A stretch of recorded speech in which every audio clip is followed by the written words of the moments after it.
Donald Trump ने कह दिया कि अब वो ईरान को हराने के बाद हॉर्मुज स्ट्रेट को अमेरिका का इलाका घोषित कर देंगे। तब तक अमेरिका के लोग महंगा तेल खरीदने के लिए तैयार हो जाएं।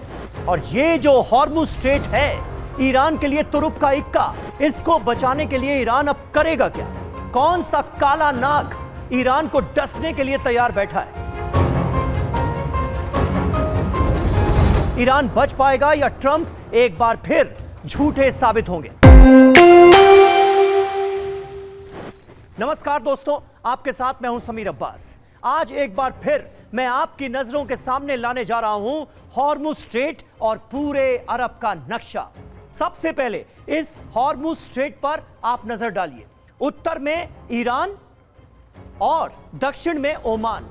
ये हॉर्मुज स्ट्रेट आपको नजर आ रहा है बीच में नीले रंग से। 39 से 54 किलोमीटर का, क्योंकि कहीं कहीं ये रास्ता 39 किलोमीटर तक संकरा हो जाता है और कहीं कहीं 54 किलोमीटर जितना चौड़ा।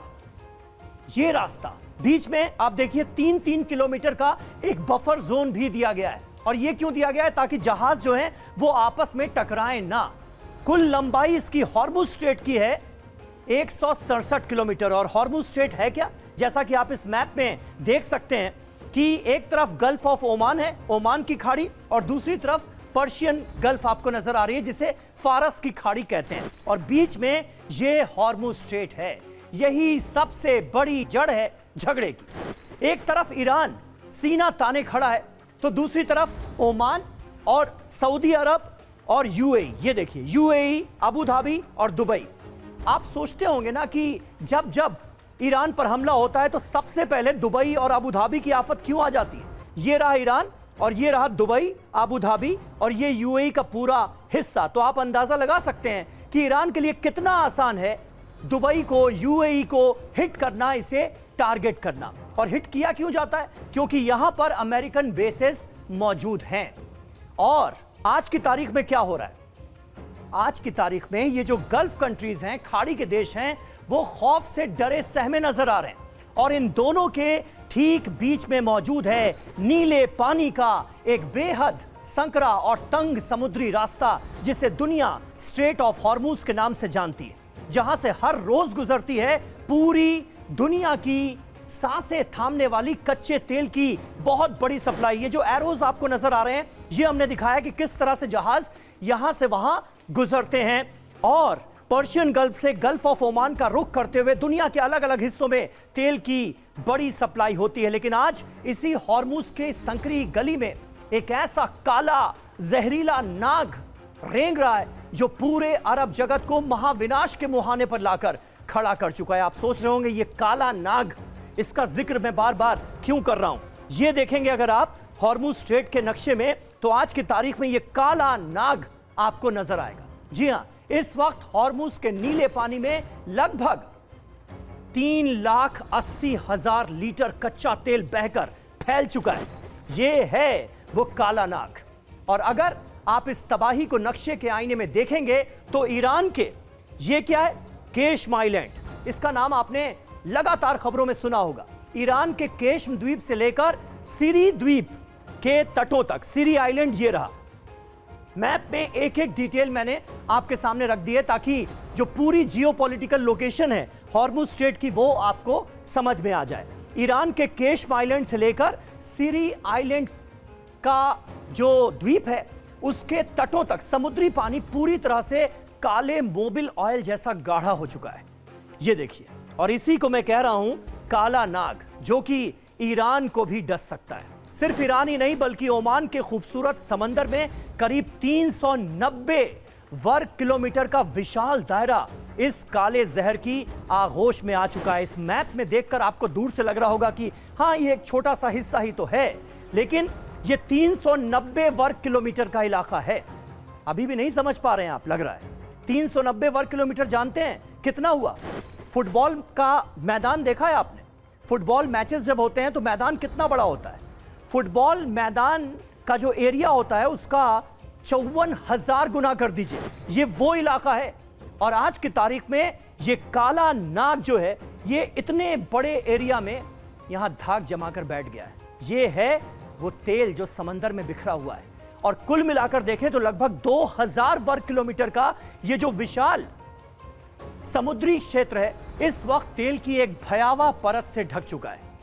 अब यह तेल हॉर्मुज स्ट्रेट में काला नाग बनकर बैठा कैसे, यह आपको बताते हैं। 3 अगस्त को उस वक्त इसकी शुरुआत हुई जब ईरान ने ओमान के समुद्री इलाके के बेहद करीब गुजर रहे मिनुअन पायनियर और कैरोलिन बेजेंगी नाम के 2 विशालकाय तेल टैंकरों पर मिसाइल से अटैक कर दिया। ईरान ने सोचा था कि वो इस हमले से पश्चिमी देशों की कमर तोड़ देगा, लेकिन समंदर की छलिया लहरों ने ईरान के साथ वो खेल खेला जिसकी उम्मीद IRGC के जनरलों ने भी नहीं की थी। टैंकर से रिसा हुआ लाखों लीटर तेल हवाओं और लहरों के थपेड़ों के साथ बहता हुआ कहां आ गया? ईरान के ही अपने टापुओं और तटीय इलाकों से जा टकराया। ये इसका नतीजा क्या हुआ? इसका नतीजा यह निकलता है कि ईरान का अपना ही दांव यहां पर उस पर भारी पड़ गया, क्योंकि जब समंदर की सतह पर तेल का इतना भारी रिसाव हो जाता है तो वहां से जहाजों को गुजारना किसी खुदकुशी से कम नहीं होता है। इंजन की एक छोटी सी चिंगारी पानी पर फैली इस ग्रीस जैसी परत में दावानल की तरह आग भड़का सकती है। और जहाजों के इंजन को ठंडा करने के लिए जब नीचे से पानी खींचा जाता है तो उस पानी के साथ ये गाढ़ा तेल जो यहां पर फैला हुआ है, वो अंदर जाकर करोड़ों के इंजन को पल भर में कबाड़ बना देता है, जिसके कारण अब खुद ईरान का गुप्त जहाजी बेड़ा यानी उसकी शैडो फ्लीट भी अपने ही घर में कैद होकर रह गई और उसका तेल व्यापार लगभग ठप पड़ चुका है। व्यापार वैसे भी कितना हो ही पा रहा है ये आप जानते हैं, क्योंकि इसी हॉर्मुज स्ट्रेट में आगे की तरफ अमेरिका ने अपना नेवल ब्लॉकेट किया हुआ है। ये इस वक्त सबसे बड़ी सिरदर्दी है, ये आप जानते हैं। और अब ये एक दोहरी मुसीबत ईरान के लिए खड़ी हो गई है, क्योंकि एक तरफ अमेरिका का वो नेवल ब्लॉकेट और दूसरी तरफ ये काला नाग। इस खौफनाक आग में घी डालने का काम किया ईरान के नए और आत्मघाती हथियार अज़दार ने। ये पानी के भीतर चलने वाला एक ऐसा खौफनाक अंडर वाटर ड्रोन है जो 200 किलो विस्फोटक अपने सीने में बांधकर 600 किलोमीटर दूर किसी भी जहाज को उड़ा सकता है। ये ईरान का बहुत तगड़ा घातक हथियार है। और यह है क्या? ड्रोन है। और इसी ड्रोन के दम पर ईरान ने दुनिया को सीधी चेतावनी दे डाली है कि जब तक अमेरिका और उसके साथी उसकी सारी शर्तें नहीं मानते, तब तक हॉर्मुज की नाकेबंदी जारी रहेगी और जो भी टैंकर रडार बंद करके इस रास्ते से निकलने का दुस्साहस करेगा उसे सीधे समंदर की गहराई में दफना दिया जाएगा। यानी ईरान चाह क्या रहा है? ईरान ये चाह रहा है कि हॉर्मुज स्ट्रेट से जो भी जहाज गुजरे, जो भी ऑयल टैंकर्स गुजरे, वो ईरान की परमिशन से ही गुजरे, वरना उन्हें गुजरने नहीं दिया जाएगा। मित्र देशों को छूट भी दी गई, लेकिन सबसे बड़ी समस्या खाड़ी देशों के लिए, वो खाड़ी देश जहां पर अमेरिकन बेसेस मौजूद हैं और उन बेसेस का इस्तेमाल अमेरिका ईरान पर हमले के लिए करता है। और वो कौन कौन से हैं? देखिए, बहरीन निशाने पर है, UAE निशाने पर है, कतर निशाने पर है, कुवैत निशाने पर है। ये देख रहे हैं आप। और ये तमाम खाड़ी देश आज की तारीख में भी काफी ज्यादा सहमे हुए हैं कि अब आगे क्या होगा। उधर वॉशिंगटन से अमेरिकी पेंटागन और व्हाइट हाउस ने भी बहुत आक्रामक रुख अपनाया हुआ है। ऐसा नहीं है कि वो चुप बैठे हुए, बहुत आक्रामक रुख है उनका भी। और आक्रामक रुख अपनाते हुए उन्होंने दो टूक जवाब दिया है कि अमेरिका अंतरराष्ट्रीय समुद्री जलमार्गों में फ्रीडम ऑफ नेविगेशन यानी जहाजों की निर्बाध आवाजाही से कोई समझौता नहीं करेगा। डोनाल्ड ट्रंप का हमने बयान आपको सबसे पहले बताया कि डोनाल्ड ट्रंप तो कह रहे हैं कि इस पूरे के पूरे हॉर्मुज स्ट्रेट पर अमेरिका का कब्जा होने वाला है, हम कब्जा कर लेंगे और बस थोड़े दिनों की बात है। अमेरिका वालों, महंगा पेट्रोल खरीदना सीख लो, आदत डाल लो, लेकिन इसके बदले में हमें हॉर्मुज स्ट्रेट मिलने वाला है। ये सपना दिखा रहे हैं डोनाल्ड ट्रंप। अब डोनाल्ड ट्रंप की तो क्या ही कहा जाए, वो हर रोज सुबह नींद से जागते हैं और कुछ ऐसा बयान देते हैं जिससे पूरी दुनिया में हलचल मच जाती है। तो अब वो ये कह रहे हैं कि पूरा हॉर्मुज स्ट्रेट अमेरिका का होने वाला है, बस थोड़ा सा इंतजार कर लो। अमेरिका ने हॉर्मुज के मुहाने पर अपनी नौसेना का भारी पहरा बिठा दिया है। खतरनाक युद्धपोत यहां पर मौजूद हैं। नेवल ब्लॉकेट अमेरिका ने ऑलरेडी यहां पर किया हुआ है, जो कि ईरान के लिए परेशानी है। और अमेरिका ने साफ कह दिया है कि अगर ईरान ने दुनिया की एनर्जी सप्लाई को बंधक बनाने या अमेरिकी जहाजों को छूने की कोशिश की तो इसका अंजाम बहुत भयानक होगा। जिसके जवाब में ईरानी सैन्य कमान ने गर्जना की है कि हॉर्मुज उनकी संप्रभु सीमा है। ईरान कह रहा है हॉर्मुज स्ट्रेट से कोई समझौता नहीं किया जाएगा, चाहे दुनिया इधर से उधर हो जाए, लेकिन हॉर्मुज स्ट्रेट पर फुल ऑन कंट्रोल ईरान का ही रहेगा। यह ईरान का रुख डे वन से बिल्कुल साफ है और वो किसी भी अमेरिकी दादागिरी को अपनी चौखट पर बर्दाश्त नहीं करेंगे और जरूरत पड़ी तो इस पूरे रास्ते को हमेशा के लिए जंग का मैदान बना देंगे। यह ईरान कह रहा है। इस भारी सैन्य तनातनी, अमेरिकी नाकेबंदी और सिर पर मंडराते ईरानी ड्रोन हमलों के डर से आलम इस वक्त यह हो गया है कि दुनिया की कोई भी अंतर्राष्ट्रीय पर्यावरण एजेंसी या सफाई करने वाला जो क्रू होता है, इस 3,80,000 लीटर फैले हुए तेल को, जो यहां से लेकर आपको यहां तक नजर आ रहा है, यानी एक तरह से आप देखिए पर्शियन गल्फ से यह हिस्सा शुरू हो रहा है, हर जगह काला तेल, काला मोबिल ऑयल जो गाढ़ा वाला होता है, उस तरह का यह तेल है जो कि पर्यावरण के लिए बहुत बड़ा खतरा है। और ये इतना ज्यादा गाढ़ा तेल है कि ईरान के लिए बहुत बड़ी मुसीबत खड़ी हो गई कि अपने जहाजों को अब वो कैसे गुजारे। वैसे ही व्यापार ठप है और अगर ये बढ़ता रहा, क्योंकि हमले तो लगातार जारी हैं, बहुत सारे ऐसे ऑयल टैंकर्स हैं जो कि ईरान से परमिशन नहीं लेते हैं, तो ईरान उसे हिट करता है तो जो ऑयल टैंकर्स के तेल होता है वो समंदर की लहरों में समा जाता है और वो इस तरह से इस वक्त फैला हुआ है इस पूरे हिस्से में। 3,80,000 लीटर, जब मैं ये वीडियो रिकॉर्ड कर रहा हूं तो हमारे पास जो आंकड़ा सामने आया है वो है 3,80,000 लीटर का और ये लगातार बढ़ता जा रहा है।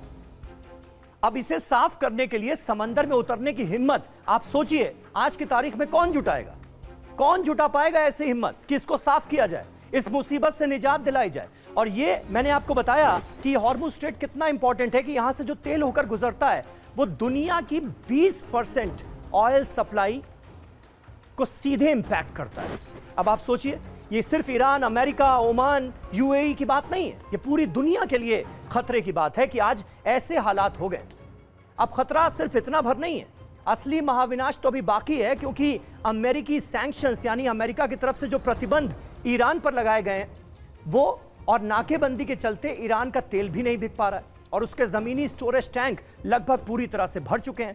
बीते दिनों आपको याद होगा ये खबर भी सामने आई थी कि जो ईरान के ऑयल टैंकर्स हैं उसमें तेल भरा हुआ है। अब प्रोडक्शन तो लगातार कंटिन्यूअसली चलता रहता था, लेकिन अब क्या हुआ है, अब ईरान का तेल जो है वो बिकने के लिए बाहर जा ही नहीं पा रहा है। हालात यहां पर ऐसे हुए पड़े हैं, अमेरिकन नेवल ब्लॉकेट जो है वो उसके लिए सिरदर्द बना हुआ है। तो ऑयल टैंकर्स जो उसके थे वो भर चुके हैं और उसमें से ऑयल निकल नहीं पा रहा है, क्योंकि उन्हीं टैंकर्स में से ऑयल निकलता था, अलग अलग जो जहाज थे उनमें उसे भरा जाता था ऑयल टैंकर्स में और अलग अलग देशों के लिए रवाना किया जाता था। अब प्रोडक्शन तो हो रहा है लेकिन ऑयल टैंकर्स भरे हुए हैं, तो वो लबालब हो रहे हैं और ऐसे में कई बार ईरान को अपना तेल समंदर में बहाना पड़ता है। तो एक मुसीबत वो और दूसरी ये, आप सोचिए हालात कैसे हैं। अब जानकारों का मानना है कि अगर ये गतिरोध कुछ दिन और चला और ईरान की स्टोरेज क्षमता खत्म हो गई, यानी ऑयल स्टोरेज की जो ईरान की अपनी कैपेसिटी है वो खत्म हो गई, तो ईरान मजबूरी में अपना लाखों बैरल कच्चा तेल सीधे इसी समंदर के पानी में बहाना शुरू कर देगा बड़े पैमाने पर। और अगर ऐसा हुआ तो यूएई और ओमान से लेकर पूरे ये जो अरब की खाड़ी है इसका पानी हमेशा हमेशा के लिए काला पड़ जाएगा। लाखों समुद्री जीव घुट घुट कर तो मरेंगे ही और दुनिया जिस आर्थिक तबाही के मुहाने पर खड़ी होगी उससे उबरने में अरब जगत को शायद दशकों लग जाएंगे। तो आप अंदाजा लगा सकते हैं अब इस मैप के जरिए जो पूरी geopolitical situation straight of Hormuz की मैंने आपके सामने रखी है कि यह खबर कितनी महत्वपूर्ण है और दुनिया के लिए यह कितना चिंताजनक है कि जल्द से जल्द ईरान और अमेरिका के बीच शांति की कोशिशें रंग लाएं। यह कितना जरूरी है। अभी हो क्या रहा है, दोनों तरफ से बड़े बड़े दावे किए जा रहे हैं, तनाव लगातार बढ़ता नजर आ रहा है। आने वाले वक्त में क्या यह तनाव कम होगा, क्या शांति आएगी और दुनिया वापस उस स्थिति में लौट पाएगी जैसा 28 फरवरी से पहले थी। कुछ जानकार कहते हैं कि ऐसा अब कभी नहीं होने वाला, वो वक्त अब कभी नहीं आएगा। हॉर्मुज स्ट्रेट अब पहले जैसा कभी नहीं रहेगा। क्या वाकई ऐसा है? आप क्या सोचते हैं ज़रूर बताइएगा। और हमारी ये खास कवरेज आपको कैसी लगी? ये डिटेलिंग जो खबरों की लगातार हम TV9 डिजिटल के इस बेहद खास प्लेटफॉर्म के जरिए आपके सामने लेकर आ रहे हैं, वो आपको कैसा लगा? कमेंट बॉक्स में अपनी राय से मुझे ज़रूर वाकिफ कराइएगा। और हमारे पिछले वीडियो को जो इसी तरह से डिटेलिंग के साथ अमेरिका और ईरान और अरब वर्ल्ड के नक्शे के साथ मैंने आपको बताया था कि कैसे अरब का नक्शा आने वाले वक्त में बदल सकता है, उस वीडियो को आपने जितना प्यार दिया उसके लिए तहे दिल से बहुत बहुत शुक्रिया। और इस वीडियो के नीचे भी कमेंट बॉक्स में ज़रूर बताइएगा कि ये जानकारियां आपको कैसी लगी। फिर मिलेंगे किसी बड़े मुद्दे के साथ, तब तक के लिए नमस्कार।